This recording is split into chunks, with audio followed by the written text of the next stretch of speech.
మార్కెట్‌కి నీ ఫీలింగ్స్ తెలియదు. నీ అవసరాలు తెలియవు. నీ ఈఎంఐ ఎప్పుడు ఉందో తెలీదు. నీ ఇంట్లో పరిస్థితి ఎలా ఉందో అని అడిగి తెలుసుకోదు. నీకు ఈ నెల డబ్బు కావాలా అని మార్కెట్ అడగదు. నీకు ఈ ట్రేడ్ ఖచ్చితంగా సక్సెస్ అవ్వాల్సిన అవసరం ఉందా? అది మార్కెట్ వినదు. నువ్వు భయపడుతున్నావని మార్కెట్ ఆగదు. నువ్వు ఆశతో ఉన్నావా? మార్కెట్ దయ చూపదు. మార్కెట్ ఒక మనిషి కాదు. అది నీ పరిస్థితి చూసి నిర్ణయం మార్చుకునే బంధువు కూడా కాదు. అది ఒక వ్యవస్థ.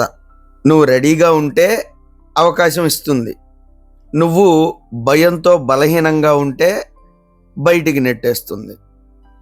ఇక్కడ సక్సెస్ అయ్యేవాళ్ళు అవసరాలతో ట్రేడ్ చేసేవాళ్ళు కాదు, సిద్ధంగా ఉన్నవాళ్ళు. నీ ఫీలింగ్స్ని ట్రేడ్లోకి తీసుకొని వస్తే మార్కెట్ నిన్నేమీ శిక్షించదు, నిర్లక్ష్యం చేస్తుంది. అదే అత్యంత ప్రమాదకరం. నీకు డబ్బు కావాలి అనేది నీ సమస్య, మార్కెట్కి కాదు.